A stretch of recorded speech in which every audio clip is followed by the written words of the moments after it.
안녕하세요. 조남철 세무사 이중석 세무사입니다. 자, 오늘 시간에는 가업승계와 부동산 세금에 대해서 공부하기 위해서 저 조남철 세무사, 이중석 세무사가 만나게 되었습니다. 여러분들에게 오늘 시간을 통해서 가업승계에 대한 기본적인 개념과 절차, 그리고 성공한 가업승계 사례, 실패한 가업승계 사례, 그리고 세법상의 가업승계를 위한 가업상속 공제, 증여특례, 창업자금 특례 등이 있는데 국가에서 지원해주는 정책에 대해서도 알아보고 실질적으로 세무적인 이슈 때문에 가업승계에 지장을 받을 수 있기 때문에 이런 어려움을 극복할 수 있는 몇 가지 방법에 대해서도 말씀드리도록 하겠습니다.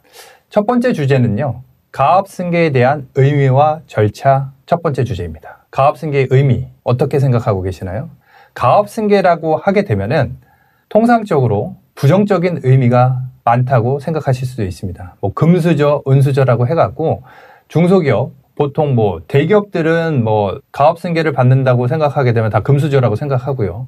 중소기업만 한다 하더라도 아버지 회사를 물려받는다? 야, 너 낙하산 아니야? 라는 부정적인 인식이 많습니다. 그래서 최근 들어갖고 중소기업 중앙회에서는 이 가업승계에 대한 의미 자체를 기업승계라는 의미로 워딩 자체를 좀 바꿔서 이야기를 하고 있습니다. 그렇다면 가업승계, 기업승계는 어떤 걸 의미할까요? 세법적으로 문맥적으로 해석을 하게 되면은 기업의 소유권 그리고 경영권을 모두 승계한다는 의미가 내포되어 있습니다. 회사를 자식에게 줄 수도 있고요. 실질적으로 제3 외부에 매각을 할 수도 있습니다. 그리고 회사를 자녀한테 승계를 할 수도 있지만은 승계하는 방식에 있어 갖고 대표님의 오랫동안에 옆에서 오른팔 역할을 해주셨던 부사장님 등에게 전문 경영인으로 위촉을 해서 운영을 하는 방법도 있을 것 같습니다. 네, 저도 기사를 통해서 중소기업을 매각하는 사례가 많다는 얘기를 기사를 통해서 많이 접해봤는데요. 그렇습니다. 최근 들어갖고 M&A 시장에 중소기업 매물들이 많이 나오고 있고요. 특히나 코로나 등으로 인해 갖고 기업하기 너무 어려운 환경이 되었습니다. 그래서 회사의 잉여금, 그동안의 가업승계를 통해서 가업승계 준비 과정을 통해 갖고 이런저런 전략을 세웠지만은 매출 하락으로 기업 가치가 하락이 되어 있고요. 그리고 회사 기업 가치가 떨어지다 보니까 이 회사를 정리해야 되나 싶은 대표님들도 많아지고 계십니다. 그랬을 때 M&A 시장에서 우리 회사가 얼마 정도의 밸류를 측정받고 얼마를 받을 수 있는지에 대해 갖고 궁금해 하시는 분들이 굉장히 많아졌습니다. 자, 제가 말씀드리고 싶은 거는 가업승계에 대한 계획의 필요성이라는 부분을 알려드리고 싶은데요. 가업승계 계획이 왜 필요한가라고 했을 때 크게는 세 가지 주제가 떠오르게 됩니다. 첫 번째는 후계자에 대한 선정입니다. 아들이 하나 있을 수 있고 딸이 한 명 있을 수도 있습니다. 하지만 보통의 경우에는 2명, 3명 형제들이 있는 경우들이 있죠. 그렇다고 하게 되면 둘 다 회사로 드릴지 한 명만 드릴지 누구를 아버님의 또는 어머님의 후계자로 선정을 할지에 대해서 선정을 하셔야 되는 첫 번째 숙제가 있고요. 두 번째는 유연한 승계라는 부분이 있습니다. 회사를 오랫동안 운영하셨던 대표님 입장에서는 회사에 대해서 전면적으로 장악을 하고 있기 때문에 그런 부분에 있어 갖고 전혀 회사를 운영하는 데 지장이 없었죠. 하지만은 아들이 들어오게 되면 완전히 달라지는데요. 회사 내부의 임직원들, 그리고 거래처, 그 다음에 관계사들과의 관계가 전혀 없던 사람이 나타났기 때문에 그러한 20년, 30년 동안 아버님이 해오셨던 그러한 영업망, 인프라 자체가 새롭게 형성이 되어야 된다라는 부분이 있습니다. 그리고 세 번째가 이제 절세라는 측면인데요.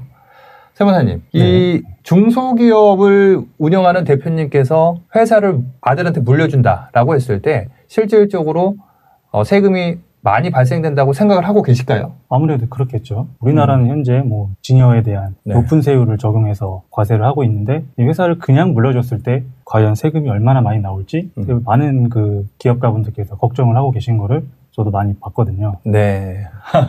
사실 오늘 강의긴 하지만 우리 세무사님께서도 제가 알기로는 아버님께서 중소기업 대표님을 하고 계신 걸로 알고 있는데 그렇게 거창하진 않습니다. 어쨌든 그래도 회사 장부를 보게 되면은 잉여금이 수십억 쌓여 있단 말이죠. 그러면 잉여금이 뭐 50억 쌓여 있다고 하게 되면 기업 가치는 기본 뭐 한 50억 된다라고 생각해도 무방하다는 거죠. 네. 그랬을 때에 과도한 세금으로 인해 갖고 50억 잉여금이 있다. 그래서 50억에 대한 50% 상속세인 25억이 나온다고 했을 때 감당이 안 되는 거죠. 그렇죠. 장부에 현찰이 25억 있네. 저도 본 적은 없습니다. 아, 필요하시다 그러면 제가 한번 봐드리겠습니다. 어쨌든 가업승계에 대한 절차에 대해 갖고 조금 더 저희가 심층적으로 확인을 하다 보면은요, 회사의 현황, 경영자원, 그 다음에 물적 자원, 인적 자원에 대해서 현황 파악을 할 필요가 있고요. 두 번째는 승계에 대한 유형, 가족들에게 승계를 할지 또는 아까 말씀드린 대로 M&A 시장에 내놓을지를 생각을 해야 되고요.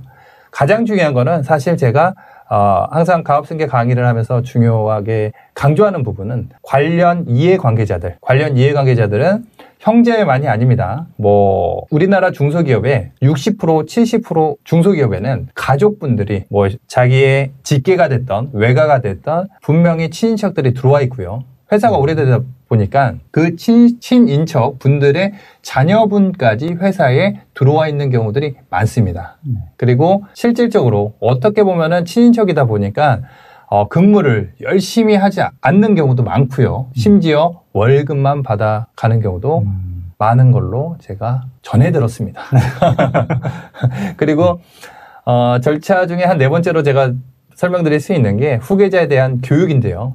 저 또한 중소기업 중앙회에서 가업승계 센터에서 강의도 하고, 그 다음에 뭐 유튜브라든지 온라인에서도 강의를 하지만은 이런 공개적인 강의, 그 다음에 개별적인 아버님의 과외 비슷한 그러한 멘토링이 이루어져야지 원활한 승계가 될 수 있다. 그리고 실질적으로 마지막에는 회사에 대한 지분이 아버지에게 80%, 90%가 있다고 하게 되면 이 주식을 가업상속 공제나 증여 특례 법적 제도를 사용할지 아니면은 신규 법인 설립이라든지 뭐 물적 분할 등을 통해 갖고 구조적으로 해야 될지 그 부분에 대해서 고민을 해 보셔야 할 걸로 판단이 됩니다. 그리고 뭐 갑자기 뜬금없는 질문일 수도 있긴 하겠지만 아니 세무사님 아까 아버님께서 중소기업 하시는데 그럼 그 승계 어떻게 계획하고 계시나요? 회사를 파실 건가요? 청산하실 건가요? 혹시 계획이 있으신가요? 아니 제가 세무 전문가인데 저부터 그거를 챙겨야 되는데 사실 저보다는 고객분들에 대한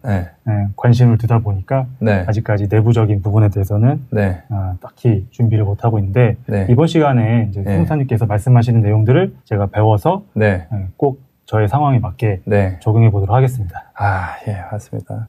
당장 기억하셔야 될 거 하나만 말씀드리겠습니다. 대표이사님이 갑자기 돌아가시거나 갑자기 편찮으신 경우에 굉장히 많은 리스크가 발생될 수 있습니다. 예를 들어 갖고 당장 돌아가셨다고 하게 되면 유고가 발생이 됐다고 하게 되면 상속세가 발생이 됩니다. 아까 말씀드린 대로 50억의 잉여금 있다? 세금 25억 현찰로 내야 됩니다. 그게 다 뭐 부동산이라든지 채권이라든지 재고자산으로 환가가 돼 있을 뿐이지 그게 현찰로 뭐 50억을 쟁여놨다는 얘기가 전혀 아니거든요. 그런 부분에 있어갖고 문제가 되고요. 그 다음에 요즘 불경기다 보니까 미수 채권, 악성 채권들이 굉장히 많습니다. 이런 부분에 있어서도 회수가 더 어려워지는 것이죠. 그리고 또 우리 외상 대금도 있지 않습니까? 우리가 돈을 안 준 것도 있지만 우리가 못 받은 것도 있지만 안 준 것도 있단 말이죠. 그러면 빚쟁이들은 바로 따라와갖고 은행도 마찬가지죠. 아버님이 그동안에 30년 거래를 한 것이지 아들이 거래한 거 아니지 않습니까? 그리고 아들이 승계를 받았을 때는 분명히 은행은 불안해할 거란 말이죠. 불안한 눈동자로 이 회사를 곧 망하지 않을까 싶은 그런 것들. 그런 게 있고요. 그 다음에 실질적으로 경영에 대한 노하우나 영업선에 대한 네트워킹이 덜 되어 있기 때문에 그 부분에 있어서도 굉장히 은행 입장에서는 불안한 요소가 될 수 있기 때문에 압박이 전방위적으로 이루어질 수 있다. 그게 그럼 제가 들었던 그 기업 가치를 은행이 평가를 할 때 오너에 대한 부분도 평가를 하는데 그 부분에 대한 게 갑자기 사라지니까 은행 입장에서는 걱정을 할 수밖에 없겠군요. 그렇죠. 그동안에 뭐 10년, 20년, 30년 꾸준히 관계를 맺어왔고 신뢰가 있고 회사에 실적들이 있었기 때문에 지금까지 이어져 왔는데 그 부분들 자체가 아들이 그걸 해낼까라는 거는 굉장히 별개의 문제죠. 검증이 되지 않는 상황입니다. 그렇죠. 이제 뭐 30대 초반, 뭐 20대 후반 자녀에게 물려준다고 했을 때 제대로 할 가능성이 크지 않죠.